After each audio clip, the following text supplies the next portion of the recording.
the rudder all the time. Jet pilots only use it to keep their feet up. Yeah, that's right. When I was a PT9 instructor, I was able to get out there, and trimming was a bit of a force of nature. Every time you change the power, you have to change the trim within the rudder. Now I've become an Airbus pilot. That's all taken care of. Mr. Airbus has decided that I don't need to worry myself about that, but that's not important right now. What is important is out to the right, coming in with a very fantastic display here. This is basically the bomber formation. We have the F-111 led by the Lockheed Hudson, the Gloster Meteor, the twin-engined aircraft off to the left, followed by the Super Hornet and the Mustang.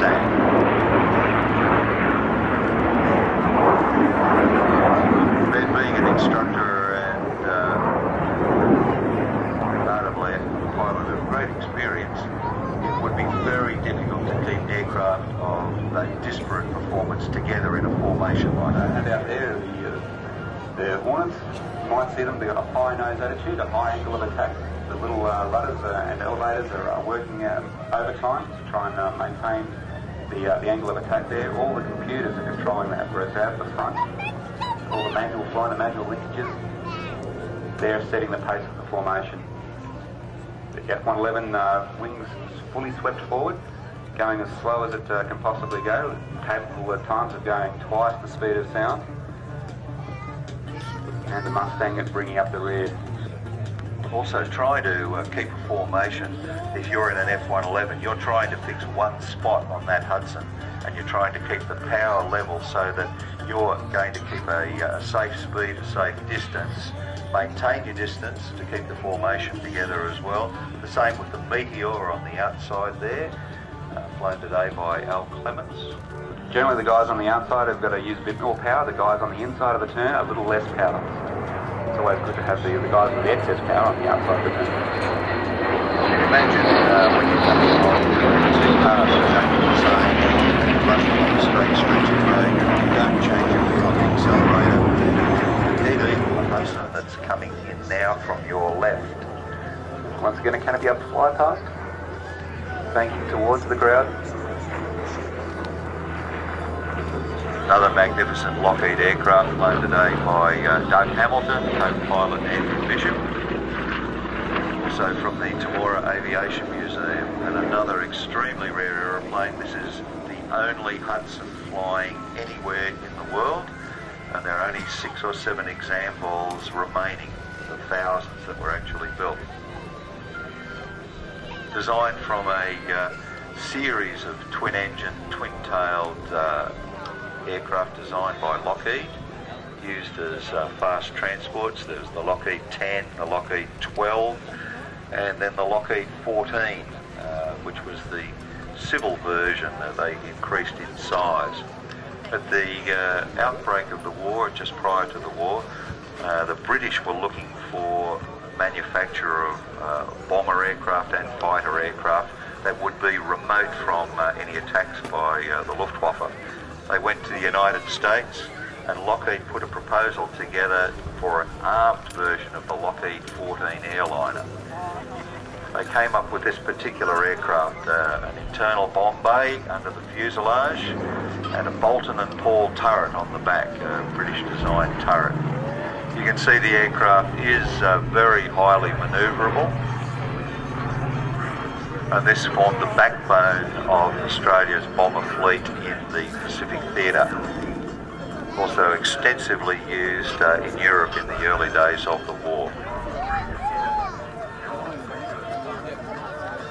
2 rifle caliber machine guns.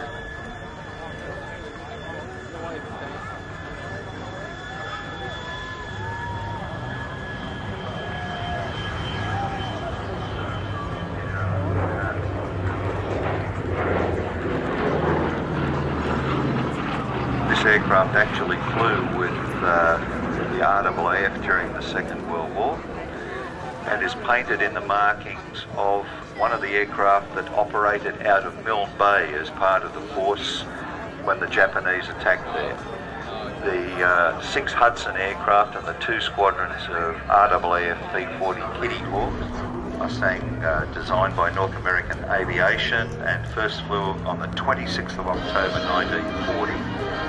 One of the amazing things about this aircraft, the design and construction of the prototype took 117 days, which was roughly the time that North America was given so that they could tool up to build the P-40. And Kindleberger and Schmuert actually said to the British Air Purchasing Commission, we can build you a better aeroplane and fly it at the same time. And that's distinguished by the bubble canopy that you can see. Prior to that, they had what they called a turtle deck on the back. In the A model powered by the Allison, and then the B and the C that operated principally in the European theatre. This particular aircraft coming up today from the RAAF Museum is part of the historic flight down there. Mr. David Jones, it's his baby. He's one of the chief maintainers there, or the chief maintainer, so he really likes to get onto the pilots on the rest of the baby. And he really treats this with well. Well, it's really his aeroplane. He only lets it to the pilots to fly. Beautifully maintained down there by Dave and the boys.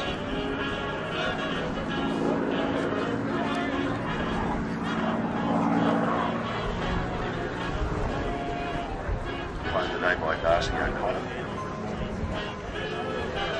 If you want to relate it to an aircraft that you'll see later on, it's comparable to the PC-9, same sort of wingspan and same sort of power, and it'd be quite a competition if you had a PC-9 and a Mustang. Yeah, of course, the Mustang sounds, I don't know, just a little bit there in the aircraft. Roulette. Snapping your head around to the right now, we've got the Meteor. Now listen to that noise.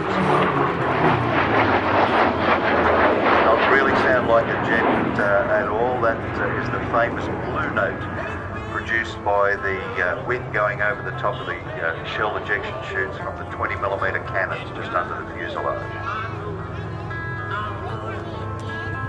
Flown today by Group Captain Al Clements, very highly experienced pilot on F.A.-18s. Now flying this aircraft from the Temora Aviation Museum. This is what's called a first-generation jet fighter. It was the Meteor that actually entered service with the Royal Air Force right at the end of the Second World War to become the first jet aircraft in service with the RAAF. They were hopefully to be pitted against the Messerschmitt 262 aircraft that were flown by the Luftwaffe. Unfortunately, that never happened, but it did undertake operations against the V-1 flying bombs and also against road transport. Armament of 4 20mm machine guns, Hispano machine guns, pretty standard for RAAF fighters and ground attack aircraft towards the end of the war. This aircraft is actually an F.8, F for fighter, model 8, and it was one of the later produced aircraft. It's in the markings of number 77 Squadron RAAF. These aircraft were notable in that they spotted the Japanese aircraft carriers at Midway. They shadowed the Bismarck. They were responsible for some very important operations. Australia's Black Cats ranged far and wide in the South Pacific. Could carry bombs, torpedoes or depth charges. Were also used for mine laying of enemy harbour facilities and ports during nighttime operations. The blisters that you see on the rear of the aircraft on the side of the fuselage were used for observation, and they also had 2 machine guns in there. There was 1 machine gun fitted in the nose turret. In the later models such as this, the PBY-6A, A standing for amphibian, they had a twin gun nose turret. This is one of only 2 Black Cats flying in the world, and it is the only one that is flying in full military configuration. The rest of them are fitted out with airline seats and the like, but Haas is going backwards and refitting the aircraft right back to military configuration. We said flown today by Warren Gengos and Gordon Glenn. I know that there's quite a few guys there responsible for that turret. A lot of people didn't think they'd get that in before the flying up here, but they were determined to have this aircraft representative of all of those machines.